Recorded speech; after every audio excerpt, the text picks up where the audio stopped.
On voit dans votre choix de venir à Paris aussi, cette relation, elle a une histoire très profonde. Elle a également des traités qui nous lient et qui dépassent le cadre de l'Union européenne. Et elle a des engagements très profonds dans plusieurs crises actuelles que nous avons à gérer ensemble et sur des dossiers comme l'Iran, le Sahel, la lutte contre le changement climatique, l'éducation des filles. L'implication de nos pays ensemble a toujours été non démentie et est essentielle.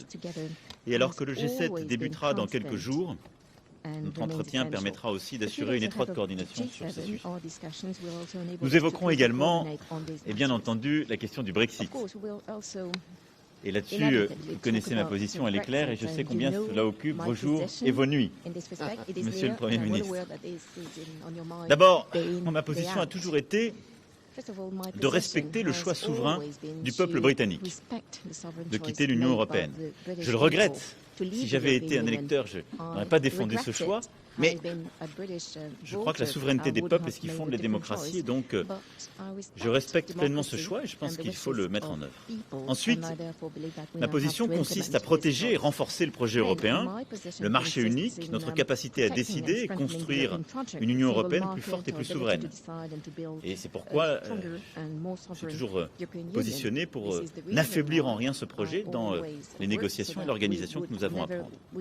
Et enfin, c'est de préserver et d'approfondir la relation bilatérale ancrée dans l'histoire et tournée vers l'avenir.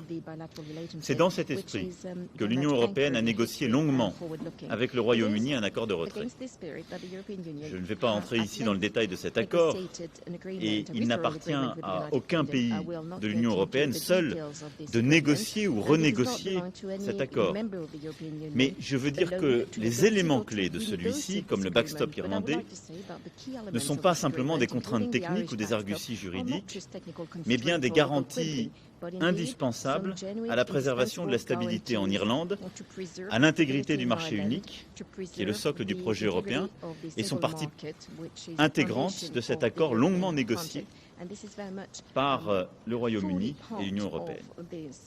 L'Union européenne a par ailleurs toujours dit sa disponibilité, en fonction des souhaits du Royaume-Uni, à discuter notre relation future, qui est au fond l'essentiel, et celui qui construit notre avenir commun. Nous discuterons dans quelques instants de tout cela avec Monsieur le Premier ministre. Je veux dire simplement, en ami et en allié au Royaume-Uni, que c'est à lui seul de choisir son destin. La manière dont il sortira de l'Union européenne et les fondements de la relation future qu'il veut bâtir avec l'Europe.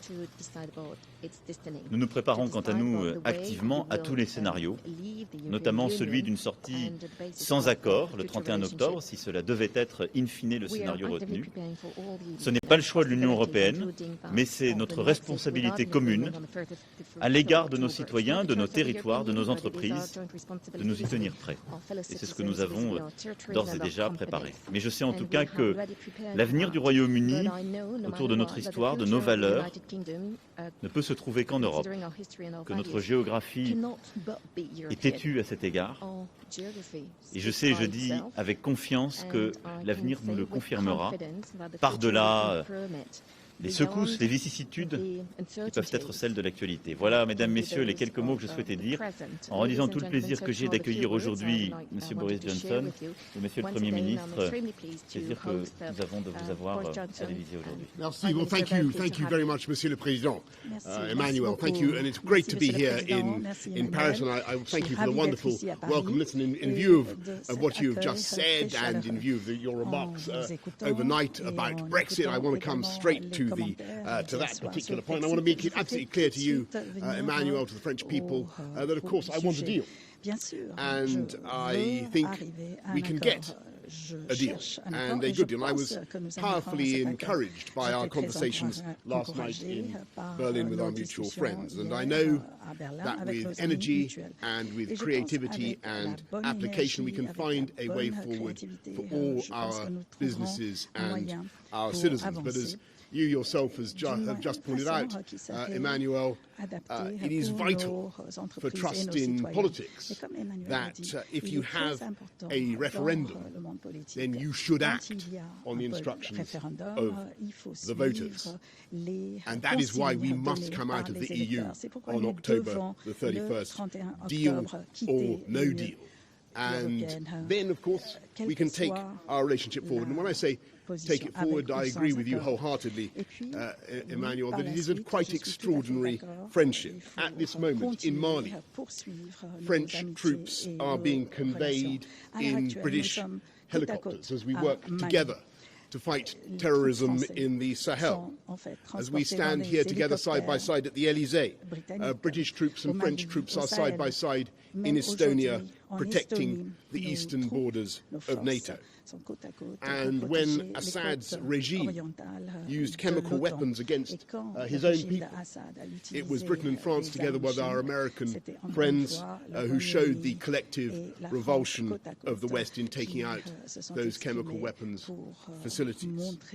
Together, we built the world's first supersonic passenger aircraft. We built a tunnel under the Channel. And today, we're actually collaborating on genomics that hold out the hope of curing the world's most intractable diseases.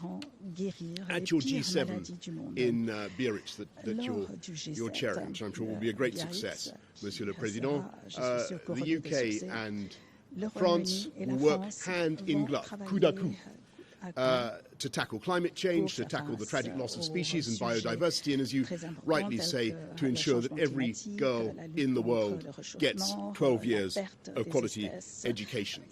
And I think whatever happens with Brexit, it is our joint ambition, UK and France, that we should deepen and intensify our economic interpenetration. And just as French buses, I'm proud to say, ply the streets of London, thanks to the unique openness of the UK economy, it is also a stunning fact that your beautiful TGVs run on steel railways made in Scunthorpe by British Steel. Not a lot of people know that. In fact, the British ambassador didn't know that. I just told them. But there could be no more powerful metaphor, I think, for the cultural, the economic, the political partnership between our countries. And I'm proud to say that in spite of some of the negative predictions over the last 3 years, our capital city in London remains one of the biggest French cities on earth. And long may it so remain. And I know that, of course, Monsieur le Président, you will want to treasure and support the hundreds of thousands of British citizens living here in France, as much as we in the UK will treasure and support the 3.2 million EU nationals, including French citizens in our country. So let's get Brexit done. Let's get it done sensibly and pragmatically and in the interest of both sides. And let's not wait until October the 31st. Let's get on now in deepening and intensifying the friendship and the partnership between us over lunch. Shortly. Excellent. Je crois qu'on va prendre 2 questions. That's perfect. Prime Minister Libivina, ITV News. What does leaving without a deal actually mean? Does it mean trading on WTO rules for the long term? Or is it effectively back to square one with more negotiations? And in that sense, isn't no deal a bit of a con? Well, and Monsieur le Président, Angela Merkel showed some flexibility in Berlin last night over the question of changing the Irish backstop. Don't you think you should cut the new British Prime Minister a bit of slack as well?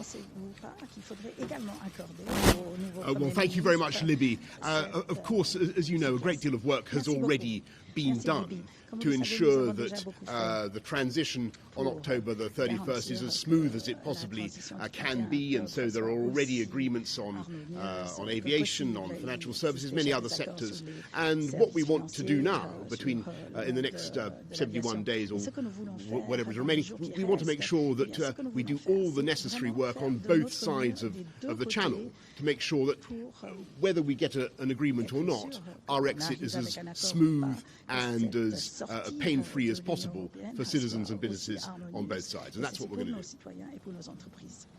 Sur la question que vous avez posée, Regarding your question, je l'ai dit très clairement dans mon propos introductif, le backstop irlandais, comme on l'appelle, est un élément qui a été négocié dans le cadre de l'opération compte tenu des réalités géographiques de l'Irlande et des situations politiques passées. Et donc c'est un élément important qui permet d'une part de garantir la stabilité en Irlande et d'autre part l'intégrité du marché unique. C'est ces deux objectifs qu'il nous faut poursuivre. Quand on parle de flexibilité, je veux simplement être très clair avec vous, ces deux objectifs doivent être tenus. Et donc on doit trouver la solution qui permet d'assurer l'intégrité du marché unique. On doit pouvoir garantir aux entreprises, aux consommateurs, aux citoyens européens que les règles, les libertés de l'Union sont assurées et que ceux qui entrent venant d'un marché qui n'est plus dans l'Union européenne se soumet bien à ces règles et à des contrôles à un endroit donné. Et l'autre chose, c'est qu'il y a des équilibres. Il y a, on le sait, des accords passés, le Good Friday Agreement.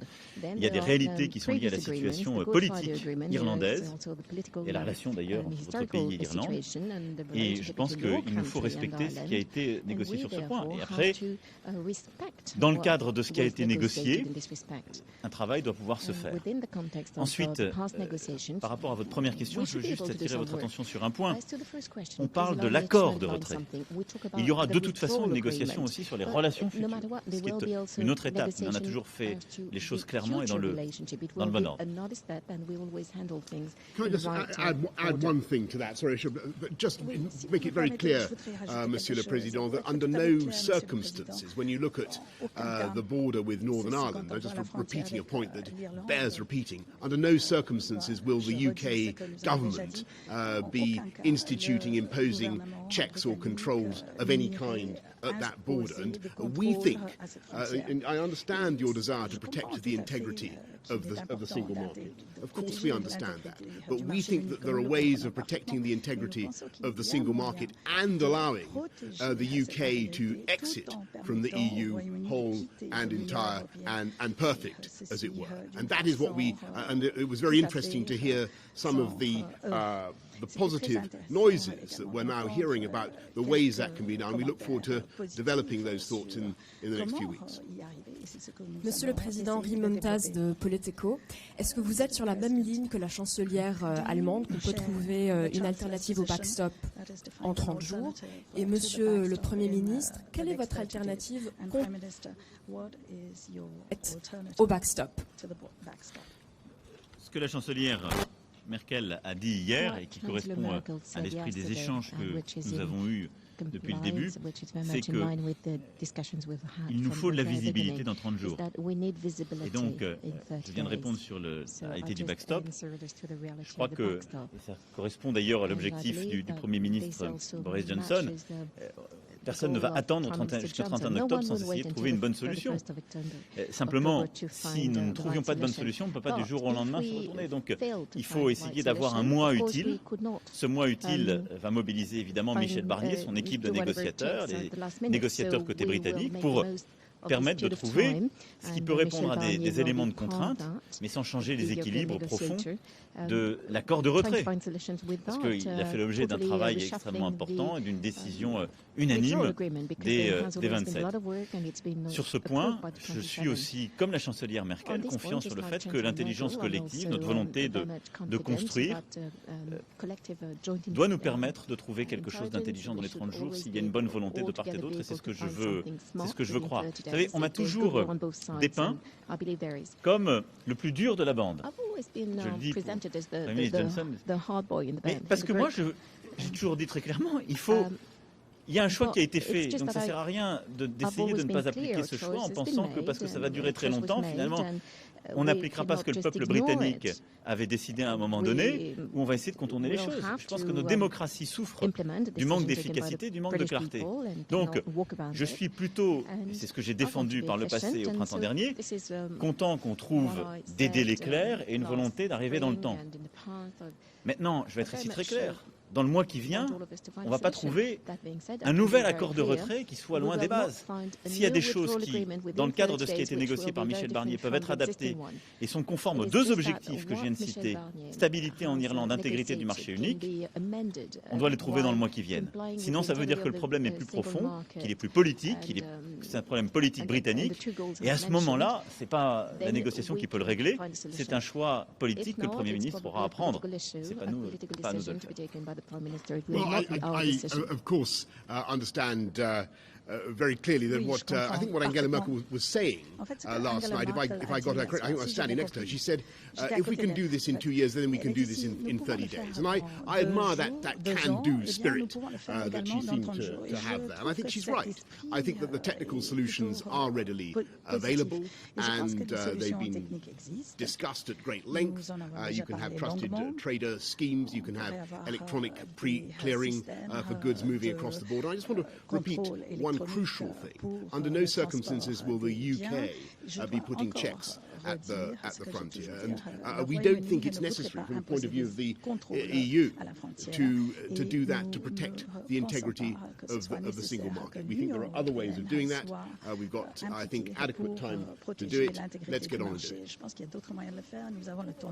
it. As I say, there are all sorts of proposals that have already been made. I might direct you to an excellent paper that has been done by Greg Hands and other MPs in Westminster from all parties that goes through some of the ways in which you can check for contraband, check for rules of origin, check for stop smuggling, but not have checks at the frontier. That's the solution. And where there's a will, there's a way. Merci beaucoup. Let's work.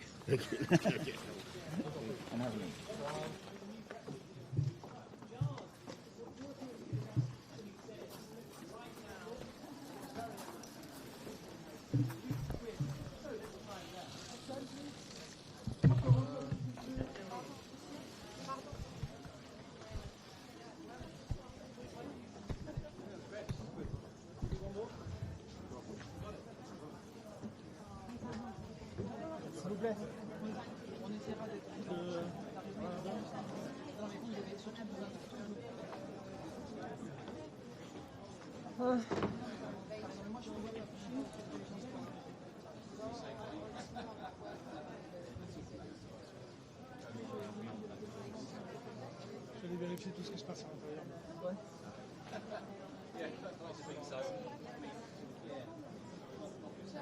Merci, Julie. Très bien.